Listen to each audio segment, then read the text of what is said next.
आगे कैसे बढ़ें? क्या है रास्ता?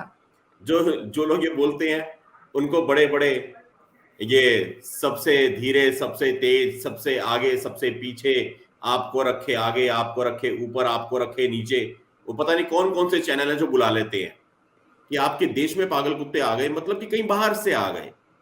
दे are not Hindustani, they are not Indians. Maybe he is talking about Pakistanis. Maybe he is talking about infiltration. Maybe he is talking about Lashkar-e-Taiba people. He is talking about Hizbul Mujahideen. गुलजार साहब का एक line थी किसी गाने में, 116 चांद की रातें एक तुम्हारे कांधे का तिल। अब शुभम का प्यार वाला रूप फिर जाग रहा है जाते जाते।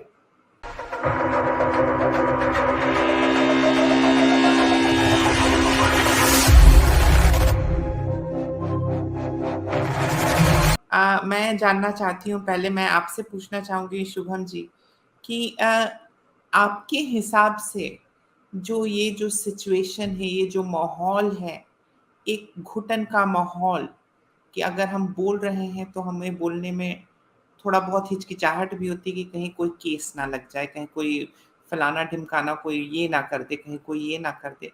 तो मतलब बस नाम की ही रह गई है freedom of speech and expression. ऐसे घुटन के माहौल में Shubham ji, what is the way forward? आगे कैसे बढ़ें? क्या है रास्ता? शुभम जी। देखिए, सबसे अच्छा रास्ता यह है कि हम अपने शत्रुओं से ही सीखें। हमें उनसे सीख करके आगे बढ़ना होगा। अब जब मैं कहता हूं कि शत्रुओं से सीखे, तो ऑब्वियसली हम ये तो नहीं बोल सकते कि भारत तेरे टुकड़े होंगे इंशाल्लाह इंशाल्लाह, भारत की बर्बादी तक जंग रहेगी जंग रहेगी। हम ये भाषा तो नहीं बोल सकते। अगर ये भाषा बोलनी होती तो आज आपके कमरे में, दीपक भाई के कमरे, मेरे कमरे में या नोट गिनने की मशीन रखनी पड़ती, क्योंकि हाथ से नोट गिने नहीं जाते।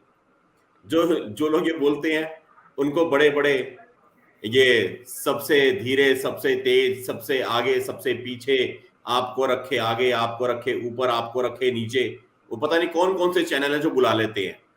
लेकिन जो देशभक्त लोग होते हैं उनको बुलाता कौन है? कालिदासी जी, साइबर सिपाही, इक्का दुक्का हमारे जैसे लोग। लेकिन फिर भी हमारे को कहीं ना कहीं कुछ चीजें हैं। अगर आपका जो क्वेश्चन है, इफ दैट इज सिर्फ लीगली स्पेसिफिक, आपने जो बात पूछी है, तो हमारे को लीगली हल्की हल्की चीज सीखने की, समझने की आवश्यकता है, जो हम आज भी सीख रहे हैं। आज हम बोलते हैं, जैसे अभी दीपक भाई ने बोला कि आपके घर में पागल कुत्ता आ जाए तो क्या करोगे आप। तो जैसा दीपक भाई कह रहे थे कि आपके देश में पागल कुत्ते आ गए, मतलब कि कहीं बाहर से आ गए। They are not Hindustani, they are not Indians. Maybe he is talking about Pakistanis. Maybe he is talking about infiltration. Maybe he is talking about Lashkar-e-Taiba people. He is talking about Hizbul Mujahideen. So he is talking about terrorist. उन्होंने अपनी तरफ से legal बात कही है, समझने वाले समझते रहेंगे। तो ये छोटे छोटे ये चीजें हैं जो हमें बस हल्का हल्का बदलाव लाना है अपनी बातों में। बाकी यहाँ पे बड़े घेंट लोग बैठे हुए हैं, जो साक्षी है, बड़ी चंचल बच्ची है, अलका जी हमारी बड़ी बहन, मेघ सिंह जी, सुधा जी, विशाल भाई, मतलब कमाल के लोग हैं यहाँ पे, अपने ट्रुथ भाई, मैं देख रहा हूँ। ये ऐसे लोग हैं जो समझ जाएंगे फिर ये कौन से पागल कुत्ते हैं। भाई केस लग रहा है, बोलने वाले पे लग रहा है ना। ये जो कमेंट बॉक्स में ताली बजा रहे हैं तो मजे ले रहे हैं पूरे जिंदगी के, ये समझ भी रहे हैं, शेयर भी कर रहे हैं। तो दीपक भाई ने कह दिया भाई लश्कर का आतंकवादी आएगा तो आपकी 7 लाख की फौज जो सरहद पे खड़ी भी है, ऑब्वियसली उनको आदेश है कोई भी आतंकवादी दिखे मारो। वही दीपक भाई ने कहा है कि आपके देश में कोई आ जाए। अब देश में कहां से आया? वो वीजा पासपोर्ट लेके तो नहीं आया। वक्ता ने अपनी बात कह दी, समझने वाले समझ ले। गुलजार साहब का एक लाइन थी किसी गाने में, 116 चांद की रातें एक तुम्हारे कांधे का तिल। अब शुभम का प्यार वाला रूप फिर जाग रहा है जाते जाते।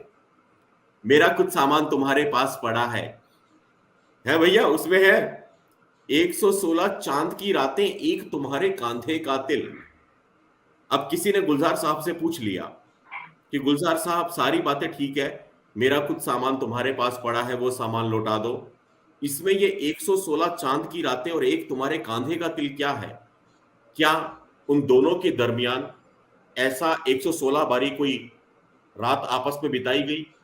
क्या 116 दिनों के बाद कोई एक रात बिताई गई?